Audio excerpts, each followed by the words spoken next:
I'm Chris Terranova, and this is the Generational Exchange. 4 generations, one conversation. The business world is a tapestry woven from different threads. The experience of seasoned veterans, the tech-savvy energy of the younger generation, and everything in between. In this podcast, we'll unravel those threads, exploring the unique perspectives from panelists in their 30s, 40s, 50s, and 60s on today's business challenges. By bringing together these unique voices, we hope to spark new ideas, bridge the generation gap, and equip listeners with a well-rounded approach to navigating the ever-evolving business landscape. All right, welcome to the podcast. Once again, we have our dynamic panel together representing all of those different ages, starting with the lovely and talented Rhett Suchu representing the 30s. Hello. Good evening, good afternoon, Rhett. Good evening, sir. And representing the 40s, as always, we have Jeremy Davidson, aka the Goat Wrangler. How are you, sir? Well, I was delivering goats at 5 a.m. this morning, so you have to forgive the hat. You look lovely and well rested, so that's important. How many goats did you end up helping birth there this week? Well, we introduced ourselves to Meatball last week, right? And now right. Meatball has three lovely female cousins. So very nice. Do they have names yet, or are those TBD? They're being decided on by the Three Musketeers, so they're going to be named after Paw Patrol or maybe the Minions. So that'd be good, right? Excellent. That's awesome. Well, congratulations. Can't wait to see the pictures.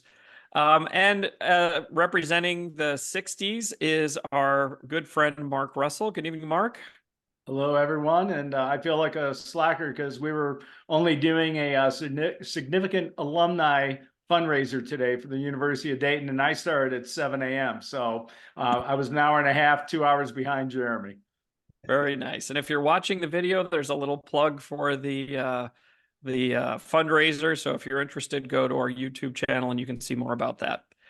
All right. So today's topic is going to be something that I think resonates with all of us.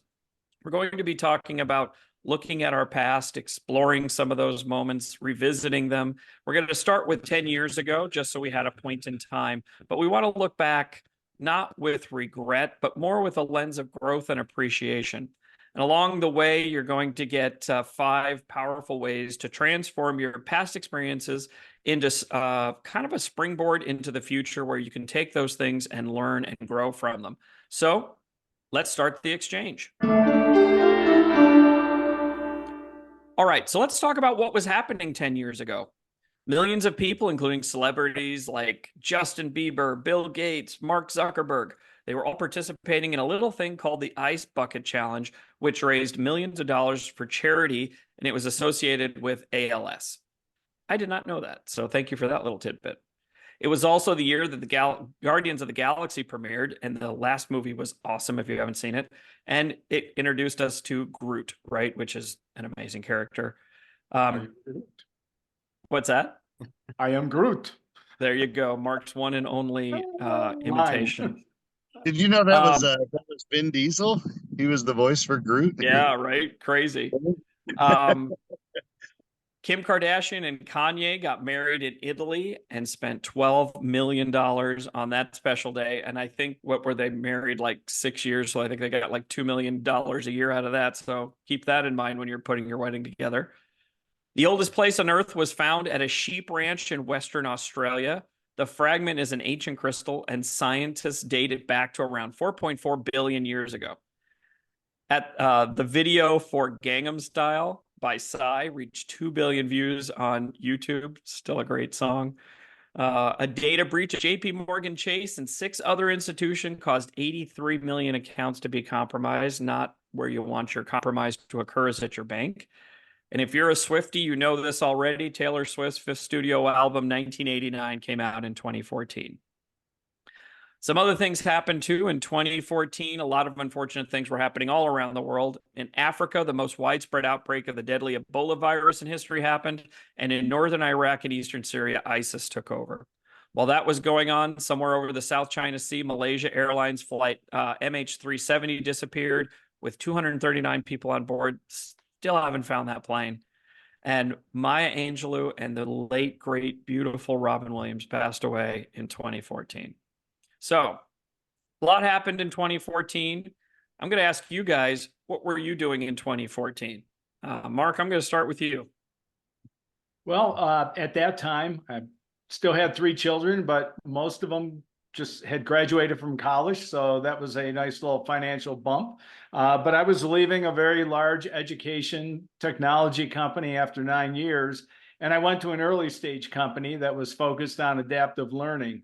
A bittersweet goodbye to many colleagues, such as yourself, Chris, and close allies mixed with the excitement of new adventures. And during that transition, I also moved from management into being an individual contributor. And I think, for me, the other transition was to make sure I was sensitive to not always telling the new company, well, this is how we used to do it. Because over time and having a few different roles, that does kind of wear old, but yet at the same time, they hired me for some of my experiences and they wanted me to help them grow from that organization. So, and if there were 3 simple takeaways I took from that transition, whatever I experienced was just unique to me. Always remain curious. And even if there were differences of approaches, try and figure out where that common ground was first, because then all of a sudden those gaps didn't seem as wide. Right. Great. Rhett, how about you? I think you were starting 3rd grade. Sorry. I was just getting out of diapers, sir. All right. It was That's right. Well done. Very good. proud But you were moment. 13. At So 13. that was a problem. Exactly. Yes. No, I was actually, this is crazy to think about. I was getting my undergraduate degree at the time. And at that point, I was very focused on actually getting a biology degree and was pre-med at the time. So business was not even in kind of my sights in the early parts of that. And then ended up starting a small convenience store in a little lake town. And that's what kind of turned me on to looking at starting a business or getting up some type of business degree, and went to my MBA, and that's where I met Jeremy, and the rest is kind of history from there. But yeah, I was still figuring out my journey about 10 years ago. Wow. We're going to have to do a separate podcast about setting up a convenience store. That would be interesting. It would, tell you what, it was fun. It was a good time. Yeah, I bet. Jeremy, how about you? Oh, I laughed out loud when I heard Rhett's response to that, because we were actually getting our undergrad at the same time. So I had about 12, 14 years worth of work experience under my belt. Had been traveling around the country, working with some of the country's largest school districts, and the small little startup that I had been with got acquired by this 25,000 employee international conglomerate, and their focus was always learning. And when I look back at 2014, that was the always learning year. I was wrapping up my undergraduate. I had gone back kind of late in life. We had a big push, so we did our PMPs that year, our CSM 1, 2, and 3 customer success manager certifications, ITIL, ITSM. I was kind of listing out what we did in 2014. My brain almost exploded. How in the world did we get that many that many learning opportunities into 1 year? But it was neat to look back on that, and wrapping up my undergrad degree, I guess my big dilemma at the time was, do I switch careers? I had gone back, Mark, I laughed earlier when you mentioned this. I didn't realize we both had the same undergrad degree in criminal justice. And Oh, wow. I remember thinking when I went back to school, I'd already been in business for 12, 13, 14 years, and I wanted it to be exciting. If I had to go sit my butt in the classroom 4 nights a week from 6 to 10 p.m., it ought to be cool. So I picked criminal justice. I got to ride around with cops and go to the prisons and write up reports from the courtroom, and it was a phenomenal experience. But wrapping that up, I kind of had a big decision to make. Do I stay with business? I loved it. Loved traveling around, working with the schools, or do I look at potentially moving into criminal justice, because I love the program. I got my degree finally. So it was an interesting year for sure. How about Wow. you? Yeah, you just reminded me about the CSM 1, 2, 3 and the ITIL. I forgot all about those. Yeah, that brought a small twitch to my eye. You and I were both working at the large ed tech company, right? That at the same time. At 10 years ago, I was a dad to two teenagers, right? So I had a 13-year-old and a 16-year-old. Was traveling a lot, right? So it was a very busy time. And I think for me, during that time, there was a huge project that I was added to where we were doing a pilot of iPads in a huge school district, one of the largest school districts in the country. But the pilot was like 65,000 students and teachers. So it was huge. It was all over the county. And I just remember spending a lot of time traveling, being in that city.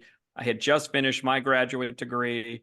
I was studying for the PMP. I don't know how I was doing that while I was working and traveling, right? And struggling to try to just manage everything at the same time. But it was a pivotal year. There was a lot going on, personally and in my career. So I kind of what you're saying resonates with me is like, how did we get all that done? How did we do all that at the same time? But that was one of those times where we just did, I guess, right?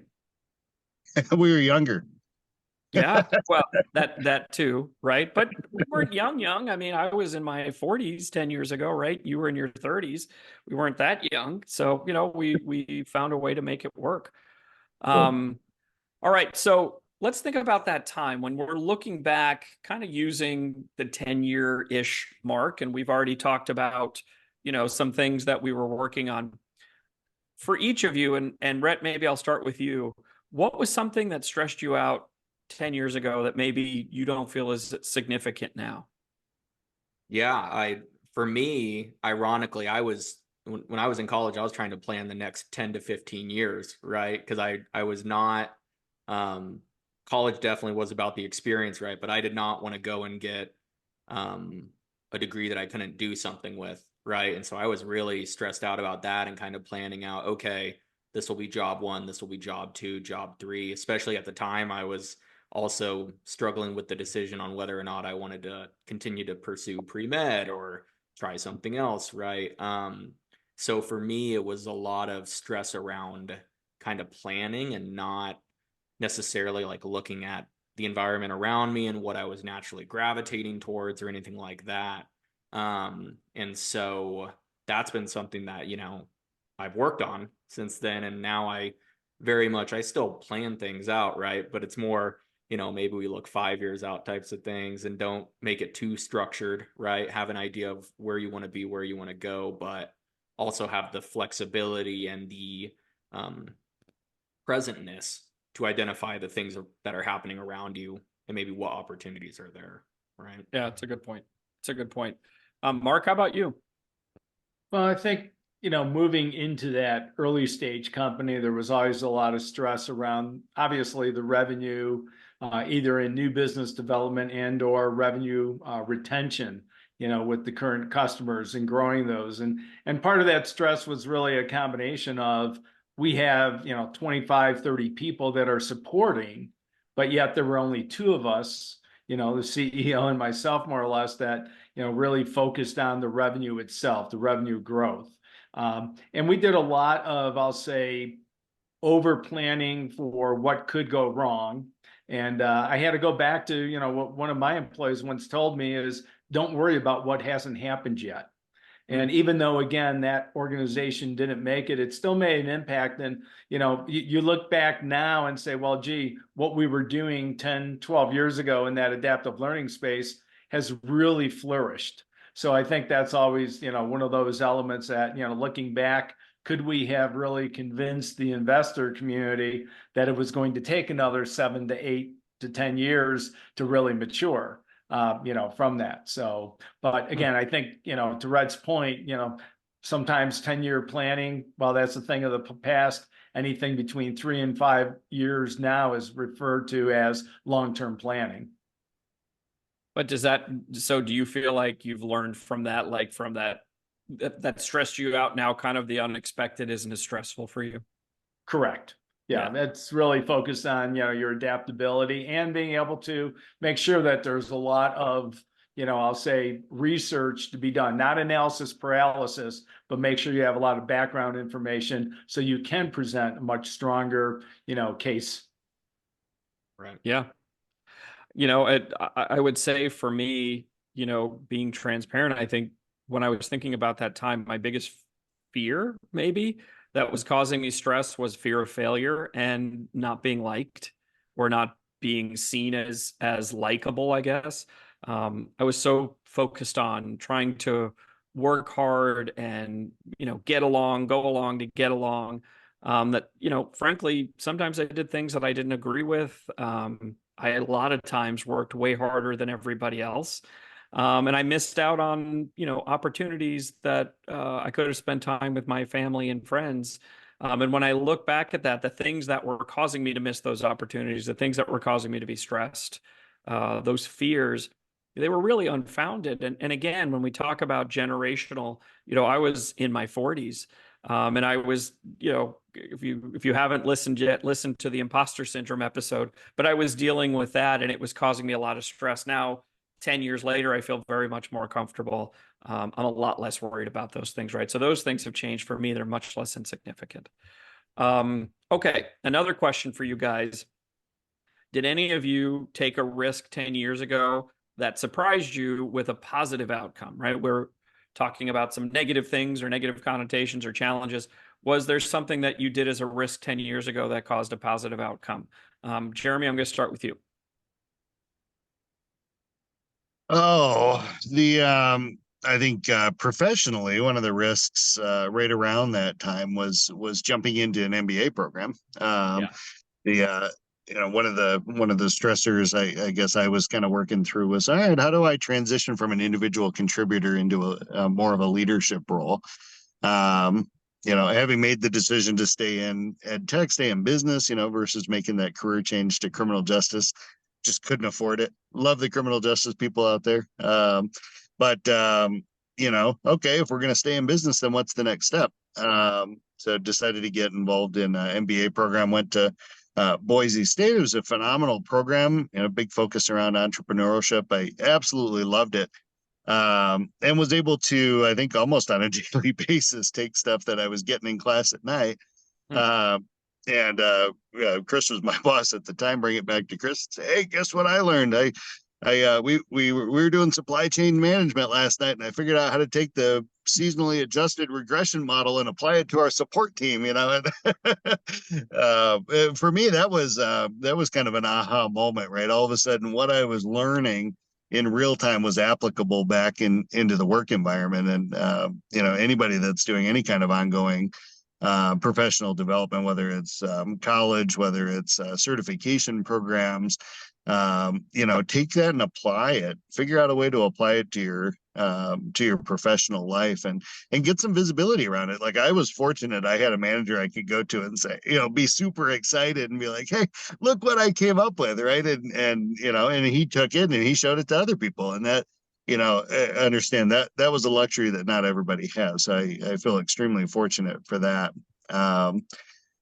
Personally, I guess our big risk about that time frame was, we packed everybody up, sold the house, bought an RV, and moved into the middle of nowhere and started building a house. We bought a hammer and bought a nails, and I still remember the day we got up and running. We had water, and we had solar power, and a place to live in. And I called Chris up and said, "Hey, great news! I don't need to work anymore. I want to work, but I don't have any bills anymore." And for me, that took a lot of risk out of what I do professionally, right? Because then all of a sudden it wasn't about, oh my gosh, I've got to pay the mortgage. I've got to be able to take care of the family in the house. I had a younger family than you did at the time, but still a major stressor is what happens if. And for me, taking that out of the equation where it wasn't a have to, you don't have to get up and go every morning. You don't have to do this to be able to support your family and your loved ones. It made a difference for me professionally, because then I was looking at things that I wanted to do. Um, Right. I like working with startups, they're ever changing, ever evolving, but there's some risk there, right? I mean, we found that out, right? I'm actively searching for career opportunities right now because there was some risk with the startup, but Right. Right. uh, making some of those decisions, 10 years ago, that impacted our ability to take some risks and not be in in the boiling pot, so to speak, now, 10 years later when some of that risk comes through. So you live and you learn and you make decisions, and some work out, some don't, but that was a phenomenal one for us. Yeah, but what a transformation, right? Both for your career, because you did get your master's degree, right? And you were working and building a house and everything at the same time, right? And I remember those days. Jeremy and I think for a decade, we talked almost every day for like an hour after work, and it would kind of blend together between personal and business and school and everything else. And I remember, just the way you described it, you had that enthusiasm and it made me excited, right? And I wanted to take what you were learning and reapply to what we were doing. So it was kind of a full circle moment.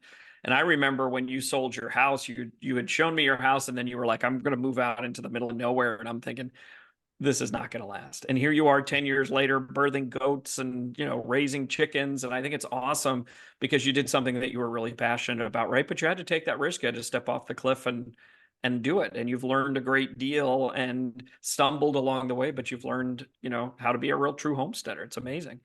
By the way, if you're interested in that, I keep telling Jeremy he's got to start his own like YouTube channel or something with him birthing goats and all that stuff. I think it would be an amazing watch, but put in your comments if you're interested there.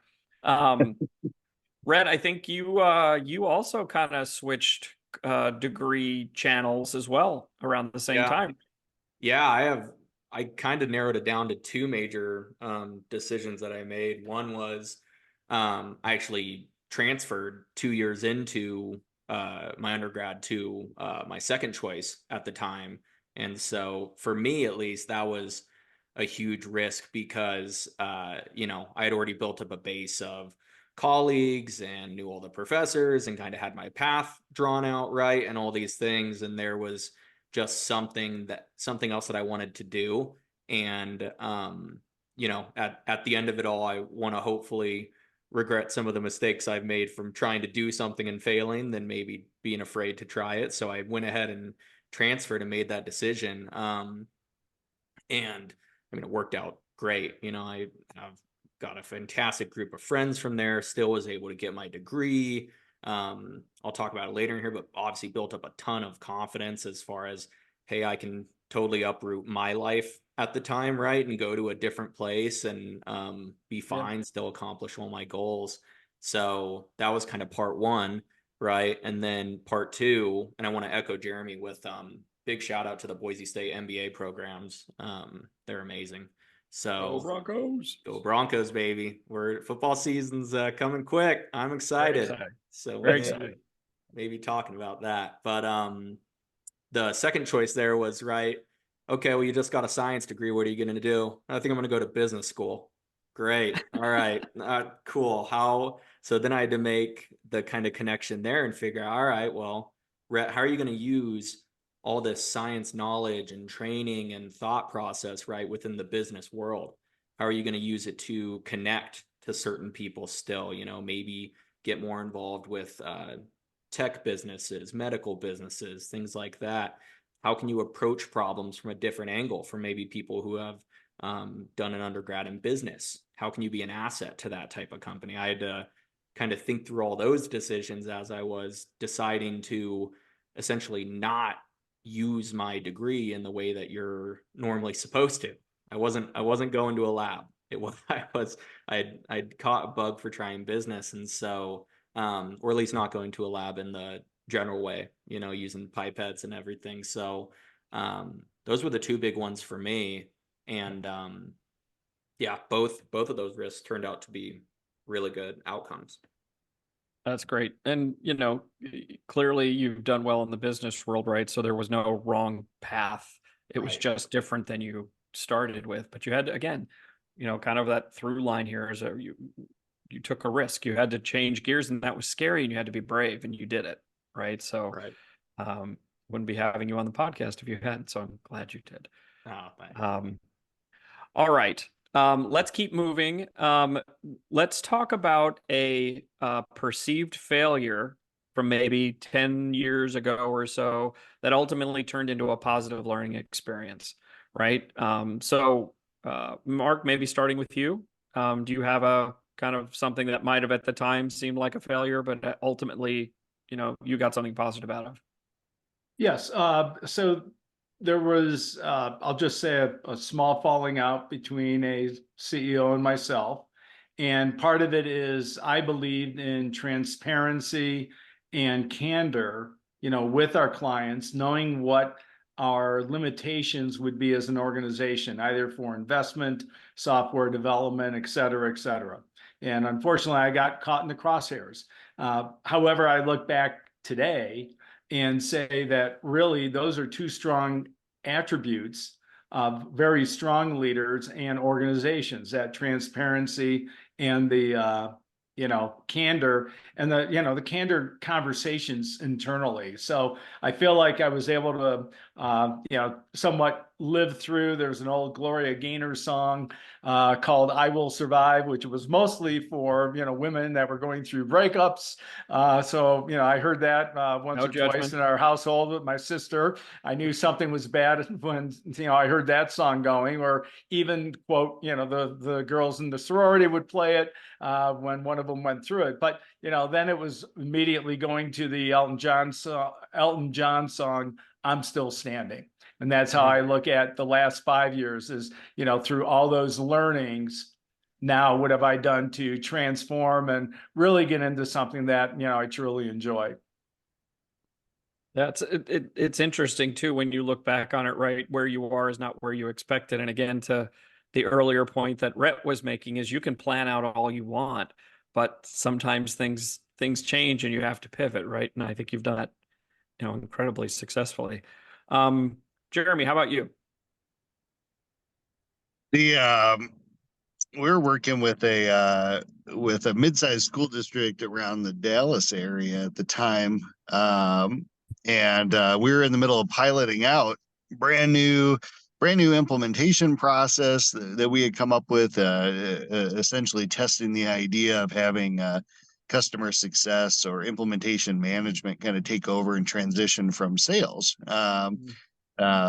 It was an interesting concept back in the day. Salespeople used to do their own onboarding for customers, and we were trying to prove out that it wasn't scalable. Put together a whole new a whole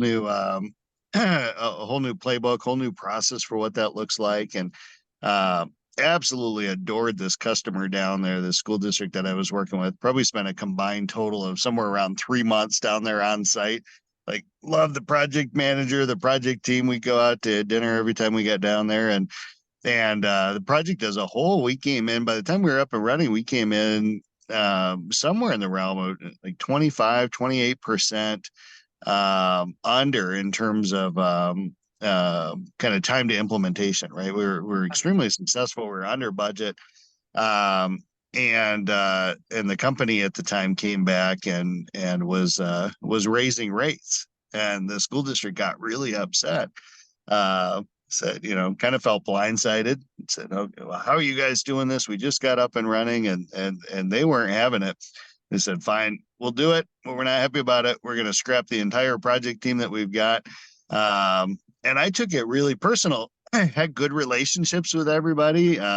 Again, the really successful implementation. And I remember thinking at the time, well, shit, they just asked my boss and my boss's boss to have the project team that I was heading up removed. And it was a knee-jerk reaction from the district to kind of hopefully get what they wanted. But for me, I took it really hard. I still remember I walked out the door. Chris was down there, and I was drafting my resignation letter in my head. Forget this, right? Like, this is absolutely ridiculous. We could have a big success, and Chris, God love him, walked me off the ledge. Hey, company doesn't think you did anything wrong. We came in under budget. We came in under time. They loved you up until 10 minutes ago when they wanted something from us. And moved me over to work on some of the other largest accounts that we had. and it ended up being positive. But for me, I took that really personal. And if I didn't have a Chris or a leader that I could vent to and talk to and share some of that frustration with, that probably would have been it for me. Well, forget it. I'll go do something else, right? So I'll take that as a life lesson there, right? Where things that happen. I think you talked about this on the last podcast, the imposter syndrome. Things happen that are outside of your control. Mhm. Uh, and they might feel personal as all get out. Layoffs is a great example of that, right? It feels really personal. But you learn from those things, you take them as opportunities, and there's bright spots on the horizon or a light at the end of the tunnel, however you want to look at that ahead. So, Yeah. Yeah, no, couldn't agree more. And that's it. Again, all of these points we talk about meld so well together, right? Because we constantly are finding ourselves referencing previous episodes. And so for me, Jeremy, when we're talking about kind of the negative to a positive, for me, it was the pivoting away from pre-med. Because for me, at least part of me was like, I'm giving up on a dream, a small sure. part of me, admittedly, but I was like, hey, I'm giving up on something that I've wanted for 10 years or whatever, right? Since hitting high school, it's like, oh, you want to be a doctor. That's what you want to be. That's what you want to be. And all of a sudden it's, do I? Am I 100% sure that I want to spend the next 12 years in school to be a doctor? Because if I'm not, I should probably change now. And so for me, a part of that did, in the beginning feel like a failure because you're all of a sudden you're on a new campus and you're like, what in the world am I doing? Like what did I just do? I had this all set up. If I just would have stayed on that road, I would have been fine. But like we're seeing here, you can be on that road and then all of a sudden a trench can be drawn out in front of you, right? Now the road's not clear anymore. So best laid plans. But for me, it turned into a really big success in all the things I've been able to do and accomplish. I was able to go and work in Taiwan and working internationally. I probably never would have done unless I, did a Doctors Without Borders or something like that. So, I mean, it's opened so many incredible doors to uh, essentially, fail at something in my mind, at least to a degree, to be able to succeed at something else. It is interesting how it all ties together, though, isn't it? Yeah. Yeah. Quickly for me, if I go back again to that program that I was working on with the iPads, ultimately it was canceled. It was not seen as successful in the district's eyes, and being a part of that initially, I felt like I had failed as well. But when I look back on that time now, I learned so much through that process, through those challenges, how to deal with difficult personalities. And there were a ton of difficult personalities at the district, within the company. It was a lot. People in the classrooms. But I learned how to navigate that, how to balance, right? I had to learn about technology. I used to call myself the accidental technologist because I had to learn how iPad software works and all of these things that I didn't know anything about, but I had to learn. I still now kind of am like a tech nerd. I still love having all the toys and unpacking them and figuring it out and how they work. I learned that through that process. And then, the last thing I would say is that I think I found a strength that I didn't know I had. There was some really challenging moments where you weren't sure you could get through it, but you did, right? And as I look back on that time, even, past that, I built a strength that I still lean on today, through something that initially did not seem like it was successful, but I gleaned a lot of information and learned a lot of strength, through that process. So I think, again, when we talk about through lines, I think we all learned something and turned it into something else. All right. One of my favorite Go interview ahead, Mark. I'm sorry. questions. One of Yeah. my favorite interview questions I ask is, share with me a successful failure. That comes from a movie back in the probably early to mid 90s called Apollo 13. And at the end of that mission, because they never made it to the moon, but they successfully got back to Earth, that is what that mission was known. So I love getting insights from people about a successful failure. That's great. Well, even taking from, our time in the classrooms, and again, as silly as it sounds, it still resonates. Is, instead of wins and failures, it was glows and grows, right? So things were more well-rounded, and I really like the way that sounds. So I think it's in the similar vein. Okay, we've kind of aired out our past a little bit, and thank you guys for being transparent. Let's talk about what to do with it next, right? I think the first thing that I think we've already all talked about was you've got to stop dwelling on the past with regret, right? Today, I'd like us to celebrate growth and appreciate those experiences that shaped us. Along those lines, we're going to go through this relatively quickly. We've got 5 takeaways to help you kind of look at your past and transform some of that, what you might be looking at as regret or a failure, and use that to kind of springboard into a more fulfilling present and future. So along those lines, the first one is learning is a lifelong journey. We've talked about this in the past, right? We've talked about this on previous episodes. You should always be learning, whether it's your mentor, you as a mentor, whatever, you should always be learning. But it isn't a win or lose type of thing, right? It is a win or learn. It is a glow and grow. Along those lines, Jeremy, maybe I could point to you.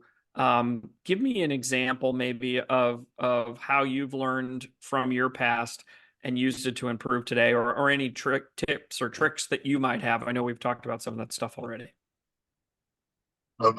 I'll try to answer this one without giving you too big of a head, but I've had the opportunity over the last 20 some odd years to work with an awful lot of bosses, right? And I've had some phenomenal leadership, and I've had some real challenges over time. And I think I mentioned earlier one of my goals 10 years ago with the continuing education and some of the certifications was, how do I get into a manager position? And far and away, the highlight of my career to date has been being able to have done that, right? To move into a leadership role, to have a team, to grow a team.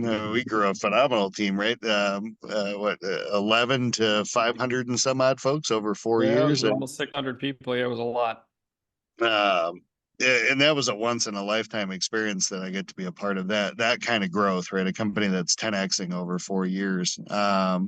But the highlight of my career, I love working with the schools and being an individual contributor, but being able to work with your team and grow your team and watch your team grow, right? To have those successes and those wins, and frankly, even the failures and the challenges. We could probably write a book on some of the goofiness that came up over that same time period. But all of those, what I would consider poor leadership experiences that I had over time, coupled with the good ones, kind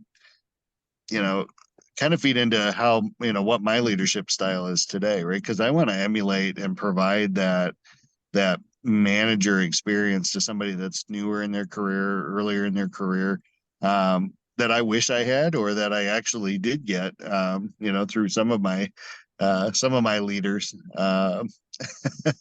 over time. And so that's kind of how I channel that. Like I absolutely love that role and that responsibility of being over a team and kind of guiding that direction and that career growth and career trajectory for some folks. And I want to be that manager, that leader that I always wanted, and in some cases got in my life. So I see all the pinging going on here. We're just checking on my microphone. Keep going. Oh, I got you. So I know that's a major takeaway for me, right? Over the course of a career, right? What were the things that resonated with me? What were the things that really put me off, and maybe second guess? Do I want to be in a leadership role? And kind of coupling those together in terms of what kind of leadership style do I want to have? What kind of impact do I want to have on those people? And it's honestly, it's been the highlight of my professional career, getting to be in that type of a role. So we'll give all the credit to the phenomenal managers that I had in the past, Chris and Mark and we called Jacob out on the last one. I don't want to call him out again, but Right. and the bad ones, because they taught me what not to do, and are still teaching me what not to do. Yeah, 100%. But that's part of that lifelong journey, right? That's how you keep growing and you keep learning. You didn't stop at some point and say, I'm here, I'm done, right? I don't need to learn anything else. You take in all those things from other people. Yeah. Jeremy, it's funny when you mentioned that, not to tailspin us too much, right? But that decision to become a people manager rather than an individual contributor, it is a very well, gosh, we should probably have that be one of our topics for later, gents, No actually, kidding. because it's a big switch to the mindset and the protecting people in your team, and it's a whole different beast. But if you love it, it can bring you a ton of joy. But anyways, not to tail us too much there.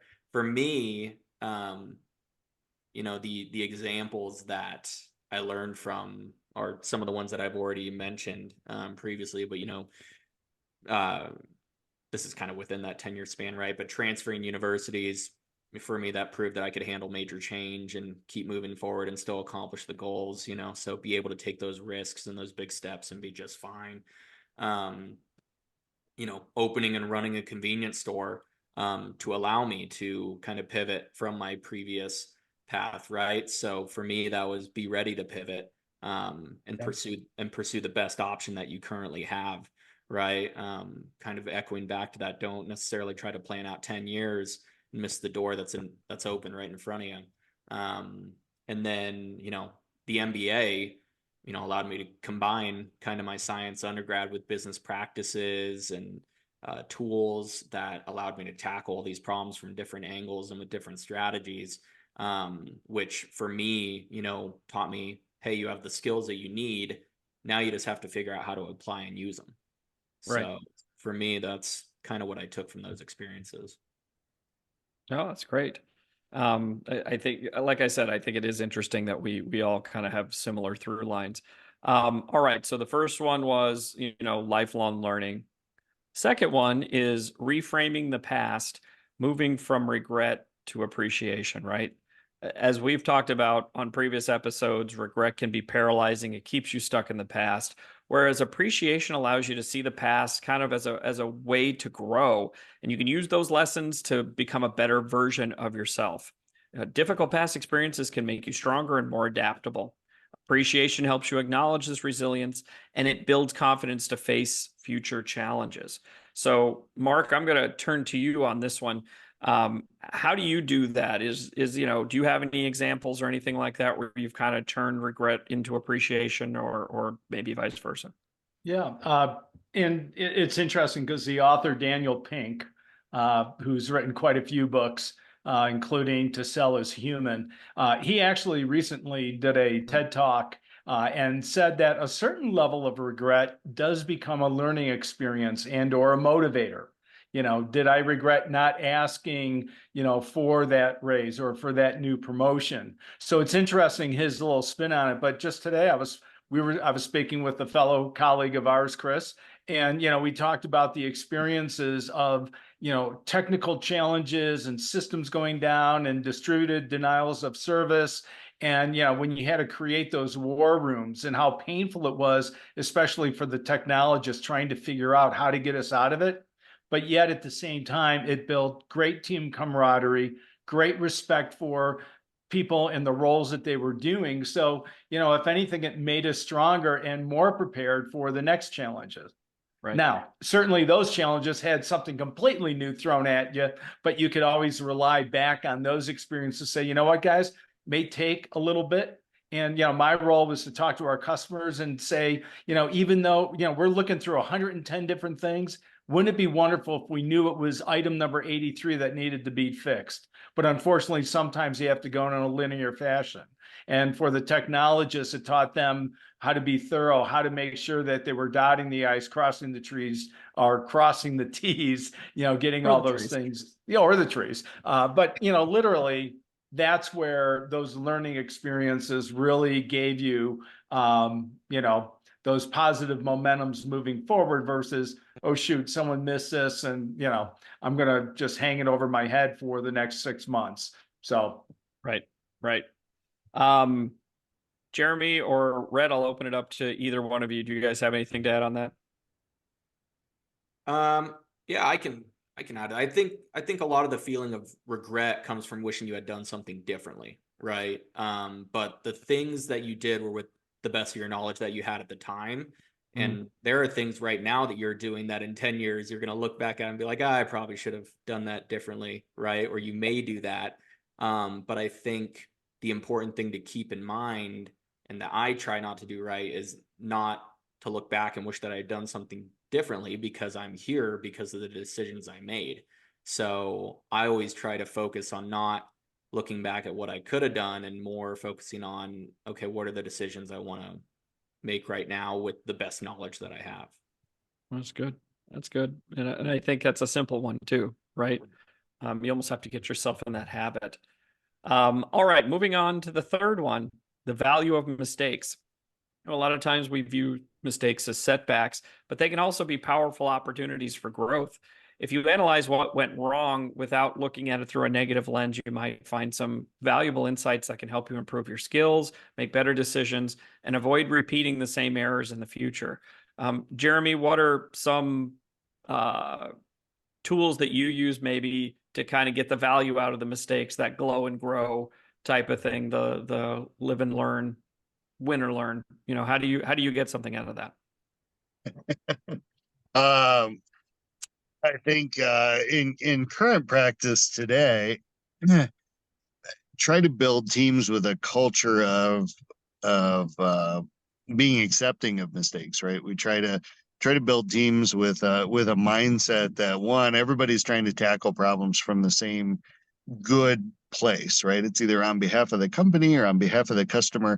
It's coming from a good place. It may not have been the best decision, it may not have been the best choice, it may not have been the new process, maybe it didn't work out, but it was designed with the best intentions, right? And I think if you can cultivate a culture like that, you're able to have people on your team that are willing to take risks, that are willing to raise their hand and say, put me in to this new process that we're doing, even though I've never done it before, because I know, even if it doesn't work out with 100% success, it's going to be okay, right? You've got a certain comfort level, I think, within your team or your group, or, God forbid, you actually work for a company where that's a company-wide culture. Wouldn't that be phenomenal?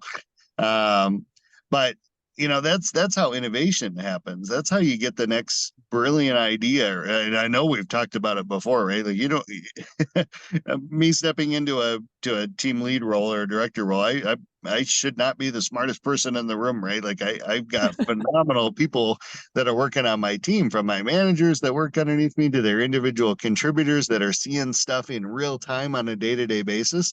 Bring that stuff up. And I think if you can cultivate an environment where it's okay to make a mistake, if it's coming from a good place, that's okay. That's what's going to give you your growth and your innovation and your blue ocean new idea on something that you can do for a team. So I don't know, that it's kind of my knee-jerk reaction on how to incorporate that into your day-to-day work environment is, hopefully you're in an environment where it's okay to make a mistake, because that's what's going to let you shine eventually.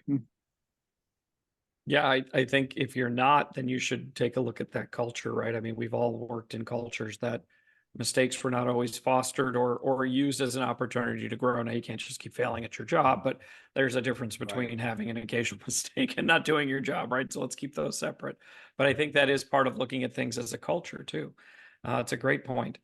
All right, let's move on to the last one. The last one is continuous improvement. In this world that we live in, there is constant change. And continuous improvement can foster adaptability. You can learn to embrace new challenges, adjust to evolving situations, and readily adopt innovative approaches. And that's something I think, again, when we talk about through lines, we've talked about that through all this. We've all had to adapt, we've all had to learn.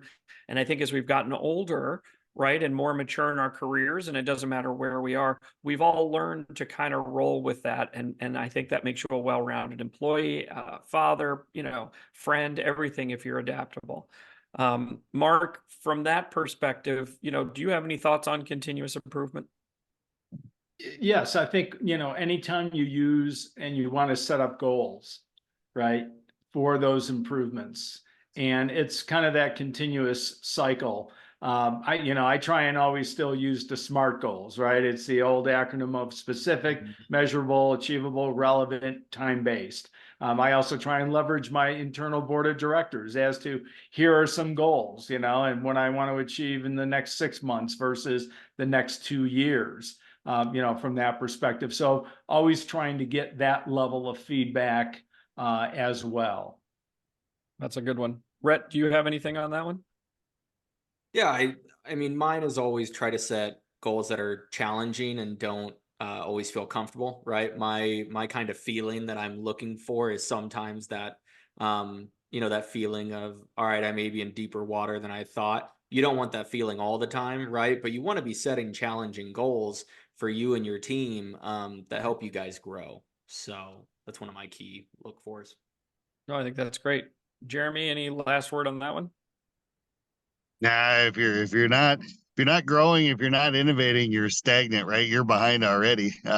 There's always opportunities to improve processes, improve revenue, improve client outcomes, right? There's always areas for improvement. So, you know, I mentioned earlier, I really like that startup environment where things are always changing. It scared the heck out of me to step into a job where things were always the way they've always been done that way.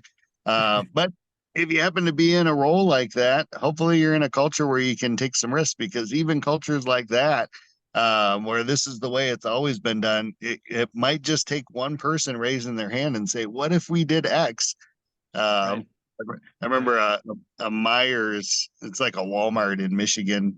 One of the janitors raised their hand one day and said, "Hey, can we turn half the lights off at night?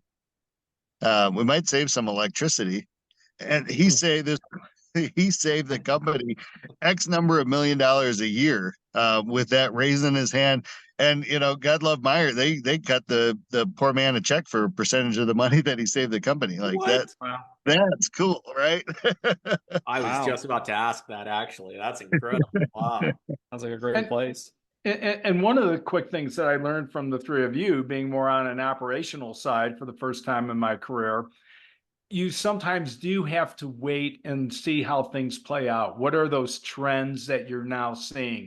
I think in a lot of cases, people will look at something, will implement something, and 2 months later, everyone wants to, the proverbial throw the baby out with the bathwater, right? Oh, this isn't working. Well, let's continue. Again, don't go too long, but give it enough time to see, okay, where is it working? Where isn't it working? Where can we make, some of those improvements, from that? And so I think that's the other thing is you just have to be open to those changes, but don't immediately have the knee-jerk reaction. I think it's a great point. And it does say that there is opportunity to learn if you don't knee jerk, right? If you kind of take that in, and again, it goes back to environment, which we'll be talking about in future episodes. Is the culture that you work in allows you to grow a lot easier when there's room to do it, right? So great discussion on all those. Just a quick summary, right? As we've talked about today, all of us have a past. Some of it's great, some of it's not so much great, right? But we all have learned from those opportunities over the last decades for some of us, right? But real quick, to summarize our 5 tips: learning is a lifelong journey, number 1. Number 2, work on reframing the past from regret to appreciation. Number 3, understand the value of mistakes. Number 4, don't be afraid to embrace the unknown. And number 5, we should all always be striving for continuous improvement, right? So, any final words, gentlemen, before we wrap up the episode? Another great discussion as always. Great summary. Yeah, no, that was a great summary. I'd probably just say for those of you listening, if you feel like you're at a point in your life where maybe you think you didn't make the right decision or something like that, right? Try and do some analysis. Figure out if there's a door in front of you that you haven't tried opening yet. Pivoting isn't always as easy as it comes, but we have faith in you, and we're here to support you as well. So that's what I'd say. Yeah, but taking that risk pays off, right? Yep. Yep. All right. You'll ahead, grow Jeremy. from it, and you'll grow from it, and as Chris said, you'll end up glowing. Right? Is that what it Yeah, was? right. That's right. All right. Great discussion, guys. Always appreciate it. For everybody listening, thank you for joining us on this episode of the Generational Exchange. We hope the conversation between these generations sparked some new ideas and helped you see the business world from fresh perspectives. Don't forget to subscribe to our podcast for more insightful discussions across the generations. And if you have a burning question or a topic you'd like us to discuss, leave us a comment or shoot us an email at cmsrconsulting@gmail.com. Until next week, from all of us here at the Generational Exchange, thanks for listening and happy learning.